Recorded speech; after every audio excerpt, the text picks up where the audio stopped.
Hey guys, Jazzo here, and today I thought I'd go ahead, after reading your comments, and you guys suggested for me to do this, read a quickie article. I do collab videos over on my friend's channel, Dylan Thomas' channel. I will link that down below. He does a lot of Sonic related videos, good and bad, including top 10 theories, crappy pastas, troll pastas, and of course what I collab with him on are these quickie articles.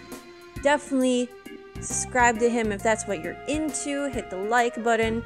He has a Patreon and a PayPal. Go ahead and support him. Give him a couple of dollars if you can. He's a great YouTuber and I highly recommend him. So without further ado, I'm gonna read this article, and today's article is about the Decepti-clones. I will also link the article down in the description for you guys, since I figured it would be more, pleasing to the eyes instead of having the article up, having gameplay from some of the old school games that I play all the time. If you guys want to see me play some different video games, you have suggestions, you can hit me up in the comments too. I really do appreciate the feedback. It really does help out my channel a great deal. So, without further ado, let's dive into this bad boy. So, the Decepti-clones are a line of evil robots in the CWCiki comic series, which work for the private villa of corrupted citizens. Or, if you want some more knowledge on this is basically what Dr. Evil from Austin Powers would have basically named it. Created by Mary Lee Walsh, that bitch, and her minions for use in battle. The Decepti-clones come in 3 variants with different purposes, all based on actual Decepticons from the various Transformers animated series, movies, and comics. And for those who don't know, Chris Chan, just like with everything in his life, has to put it in the comics in some shape or form, whether that's a person, a life event, and in this case, one of his favorite things being Transformers. And if you're a Transformers fan, I am so sorry, but this is about to go super downhill. So, the very first of these was the Cractor, which appeared all the way back in CWCiki number 4. However, in this model's first appearance, there was only one Cractor, and he was described as a change bot rather than a transformer. I wonder if Chris has retconned that and changed that so it's a transformer. Highly doubt it though. Cractor will later reappear as a mass-produced robot and backed up by 2 other Decepti-clone models. Conceptually, the Decepti-clone army originated from the Transformer video game for PlayStation 2, which featured many weak, mass-produced enemies like the Decepti-clones, which could be killed in droves by the player character, so as to reserve actual Decepticons for boss encounters. So, in essence, they were to the Decepticons what the Jerk Cops were to the Mana-Jerks. Their spiritual successors in CWCiki served much the same purpose. Oh man, you guys ready? We're about to go deep into this shit. Look at that. Oh man, that beautiful piece of artwork. That's great. So the SAVs, Scoundrels as Vessels, that's what the acronym's for, were the most prominently featured of Chris's Decepti-clones, despite not being the first he created. Their purpose was simple. They were unmanned. Their design is based on that from Swindle from Transformers animated TV series. The name is also most likely based off of the Transformers animated episode SUV, Society of Ultimate Villainy. The episode in which Swindle was featured. They appeared for the first and last time in CWCiki number 9, of course, because that's how that works, where they almost outnumbered the Jerk Cops in their sheer numbers. CWCiki, Blake, Bubbles, Armor Axe, and Renegade Sneasel are all seen killing SAVs at various points in the comic, with CWCiki destroying the SAVs as a part of the CWCiki fan promo adaptation, and Blake also killing an SAV with a crown who seemed to be a squad leader. So he uses the crown like a boomerang? Damn, I wish I knew how to do that. Towards the end of the comic, Magi-chan sends a psychic message to Sonichu and Rosichu to tell them of the state of Quickville and the ongoing battle. In a long text wall, Magi-chan mentions in passing that the entirety of Mary's Decepti-clone army had been destroyed, and that Sanchu and Excelina had already gathered up the parts and shipped them off to an army base to be recycled. Wait, so if they're like fighting them directly and Magi-chan sends them this message, wouldn't they see them, like, these guys gathering up the parts? Wouldn't Sonichu been like, hold up, I should probably deal with these guys since it looks like they're, you know, taking the dead corpses of all these robots back to be used for something. Just saying. But apparently weren't. So, the SAVs are never seen again. The Cractors! The Cractor was one of the first Decepti-clones to appear in Sonichu, having first been called upon in Sonichu number 4 by Baguette to defeat Chris at the Get-Tar region. Get-Tar. God, why would you name it like that? What is wrong with you? Though Chris tried to defeat Cractor, it easily won by tripping him up and causing his Chris-chan Sonichu form to deactivate. Oh no! It's a trap! Jerk cops were then able to handcuff him while Cractor picked him up and dropped him from a high height. How high? Like 3 feet? Because I mean, for Christian, that probably has to be a high height for him. He probably can't even like jump. He's probably afraid if he jumps, he's like gonna like fall through like the floor or something. Oh my god. Ooh. So, picked up, dropped him from a high height just because he deserved that little extra bit of humiliation. Cractor then transformed into a fighter jet based on the Soviet Su-35 to take Baguette, Jerkheif, and Chris back to PVCC headquarters, and then was not seen again until much later in the series. Cractor, while similar in nature to Starscream, was actually a ripoff of a different Decepticon named Thundercracker, specifically from the Transformers Cybertron version of him.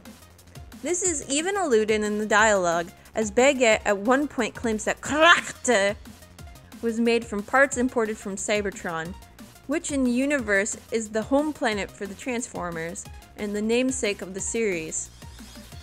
There were many differences between Cractor and his 2 appearances. As was mentioned above, in his original appearance, Cractor was referred to as a change bot, rather than explicitly as a Transformer, and there was originally only one of him. By the time of his next appearance in Sonichu number 9, however, his status was upgraded to an official Transformer. Or, well, to a Decepti-clone at least. He was mass-produced, he was backed up by 2 other Decepti-clone variants, and he seemed to have undergone a dramatic decrease in both power and ability as in his original appearance. Of course, because that makes sense. The lone Cractor was able to take down Chris in his super form single-handedly. By the time Sonichu number 9 rolled around, Angelica was able to destroy 4 of them by herself in less than 2 pages. Meaning that either the mass-produced Cractors were a lot weaker than the original, or else Chris was just a useless pussy. I mean, that does make sense, just saying! According to the Wikipedia, Cractors are primarily armed with long-range guided missiles in their jet form, and a massive arm cannon in robot form. They are described as the quickest of the Decepti-clone variants, as well as the most deadly and cunning. Quotation marks. Quotation marks. When the Cractor reappeared in Sonichu number 9 as a mass-produced model, it served as Jerkop's aerial offense on Quickfill, as the SAVs were unpiloted mechs which drove on the ground, and the Punislavs? God, why? Ugh. With Jerkop-driven cars in vehicle mode, Cractor still transforms into a jet fighter, and in fact is only ever seen in this form in the issue. Whether or not they are still piloted is never clearly made, but if they were, then our heroes most certainly are guilty of murder now. I'm pretty sure like they were guilty of murder all the way back in like issue 2 or 3 at this point, so same. Throughout the issue, a grand total of 9 of them appear. 5 of them attack Angelica Rosachu's church early in the issue. All are destroyed. Excelina shoots down one, and another 3 are seen fighting over the shielded Quickville Mall. Jeez. possibly trying to bomb it, or in this case, they were probably trying to grab something on sale, or, you know, I'm just saying. Possibly trying to bomb it given the state of it later in the issue. Magi-chan takes down at least one of them, and also has a psychic battle with Fanya Rosachu on top of another. As stated above, by the end of the issue, Magi-chan claims that all the Decepti-clones were destroyed and the parts were sent off to army bases to be recycled. So it is assumed that he destroyed the other two as well. I'd like to let you know, from being like, you know, in the military, I never saw these recycled parts. So either A, Chris's characters are as high as a fucking kite and don't know what a military/army base is, or B, these army bases were in fact actually just recycling plants for like actual garbage. I'm gonna go with the latter though.